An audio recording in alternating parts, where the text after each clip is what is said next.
साथियों, वाल्मीकि रामायण महात्म्य के पिछले अध्याय में हमने सुना कि कार्तिक मास में रामायण सुनने की क्या महिमा है।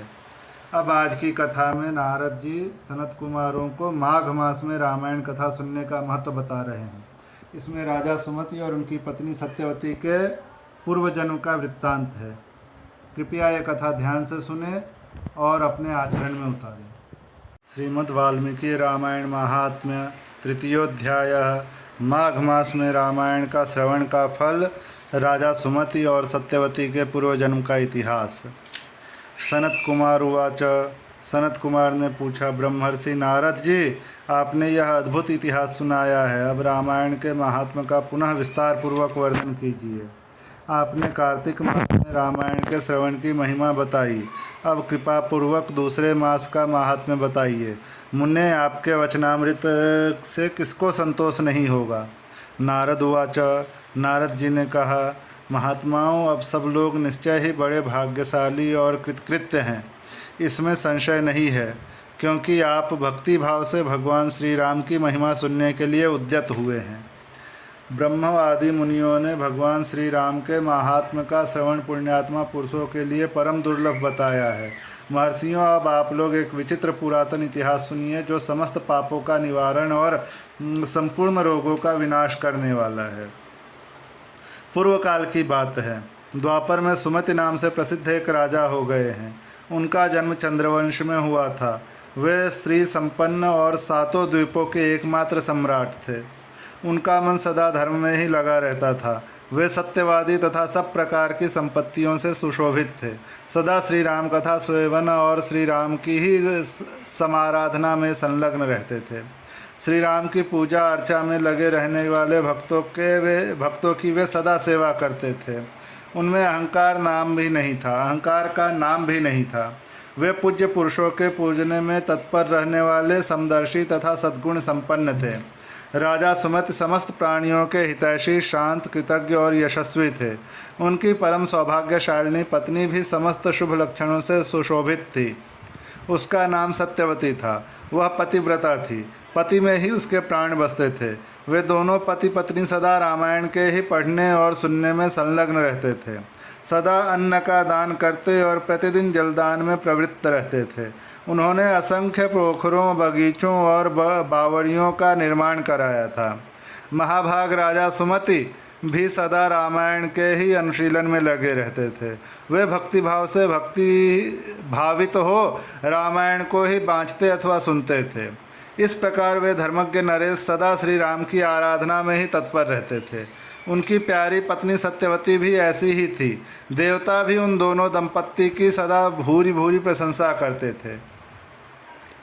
एक दिन उन त्रिभुवन विख्यात धर्मात्मा राजा रानी को देखने के लिए विभांडक मुनि अपने बहुत से शिष्यों के साथ वहां आए।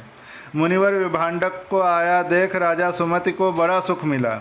वे पूजा की विस्तृत सामग्री साथ ले पत्नी सहित उनकी अगवानी के लिए आगे गए।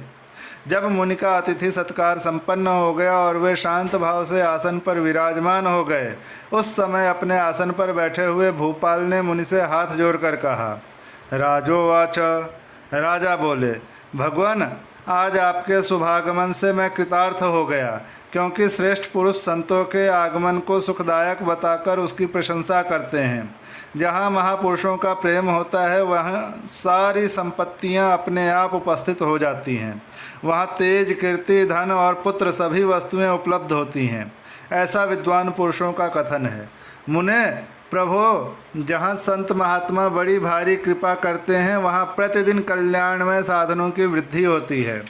ब्राह्मण जो अपने मस्तक पर ब्राह्मणों का चरणोदक धारण करता है, उस पुण्यात्मा पुरुष ने सब तीर्थों में स्नान कर लिया, इसमें संशय नहीं है। शांत स्वरूप महर्षे, मेरे पुत्र, पत्नी तथा सारी संपत्ति आपके चरणों में समर्पित है। आज्ञा दीजिए, हम आपकी क्या सेवा करें। ऐसी बातें कहते हुए राजा सुमति की ओर देखकर मुनीश्वर विभांडक बड़े प्रसन्न हुए और उन्होंने अपने हाथ से राजा का स्पर्श करते हुए कहा, ऋषिरुवाच। ऋषि बोले, राजन, तुमने जो कुछ कहा है वह सब तुम्हारे कुल के अनुरूप है। जो इस प्रकार विनय से झुक जाते हैं, वे सब लोग परम कल्याण के भागी होते हैं। भूपाल, तुम सन्मार्ग पर चलने वाले हो। मैं तुम पर बहुत प्रसन्न हूँ। महाभाग, तुम्हारा कल्याण हो। मैं तुमसे जो कुछ पूछता हूँ उसे बताओ। यद्यपि भगवान श्री हरि को संतुष्ट करने वाले बहुत से पुराण भी थे जिनका तुम पाठ कर सकते थे, तथापि इस माघ मास में सब प्रकार से प्रयत्नशील होकर तुम जो रामायण के ही पारायण में लगे हुए हो, तथा तुम्हारी यह साध्वी पत्नी भी सदा जो श्री राम की ही आराधना में रत रहती है, इसका क्या कारण है? यह वृत्तांत यथावत रूप से मुझे बताओ। राजोवाच, राजा ने कहा, भगवान सुनिए, आप जो कुछ पूछते हैं वह सब मैं बता रहा हूँ। मुने, हम दोनों का चरित्र संपूर्ण जगत के लिए आश्चर्यजनक है। साधु शिरोमणे, पूर्व जन्म में मैं मालती नामक शुद्ध था। सदा कुमार्ग पर ही चलता और सब लोगों के अहित साधन में ही संलग्न रहता था। दूसरों की चुगली खाने वाला, धर्मद्रोही, देवता संबंधी द्रव्य का अपहरण करने वाला तथा महापातकियों के संसर्ग में रहने वाला था। मैं देव संपत्ति से ही जीविका चलाता था। गो हत्या, ब्राह्मण हत्या और चोरी करना यही अपना धंधा था। मैं सदा दूसरे प्राणियों की हिंसा में ही लगा रहता था। प्रतिदिन दूसरों से कठोर बातें बोलता, पाप करता और वेश्याओं में आसक्त रहता था। इस प्रकार कुछ काल तक घर में रहा। फिर बड़े लोगों की आज्ञा का उल्लंघन करने के कारण मेरे सभी भाई बंधुओं ने मुझे त्याग दिया और मैं दुखी होकर वन में चला आया। वहाँ प्रतिदिन मृगों का मांस खाकर रहता था और कांटे आदि बिछाकर लोगों के आने जाने का मार्ग अवरुद्ध कर देता था। इस तरह अकेला बहुत दुख भोगता हुआ मैं उस निर्जन वन में रहने लगा। एक दिन की बात है, मैं भूखा प्यासा थका मांदा निद्रा से झूमता हुआ एक निर्जन वन में आया। वहाँ देवयोग से वशिष्ठ जी के आश्रम पर मेरी दृष्टि पड़ी। उस आश्रम के निकट एक विशाल सरोवर था जिसमें हंस और कारंडव आदि जल पक्षी छा रहे थे। मुनीश्वर, वह सरोवर चारों ओर से वन्य पुष्प समूहों द्वारा आच्छादित था। जहाँ जाकर मैंने अपने पानी पिया और उसके तट पर बैठकर अपनी थकावट दूर की। फिर कुछ वृक्षों की जड़ें उखाड़कर उनके द्वारा अपनी भूख बुझाई। वशिष्ठ के उस आश्रम के पास ही मैंने निवास करने लगा। टूटी फूटी स्फटिक शिलाओं को जोड़कर मैंने वहां दीवार खड़ी की। फिर पत्तों, तिनकों और काष्ठों द्वारा एक सुंदर घर बना लिया। उसी घर में रहकर मैं व्याधों की वृत्ति का आश्रय ले नाना प्रकार के मृगों को मारकर उन्हीं के द्वारा 20 वर्षों तक अपनी जीविका चलाता रहा। तदनंतर मेरी ये साध्वी पत्नी वहाँ मेरे पास आई। पूर्व जन्म में इसका नाम काली था।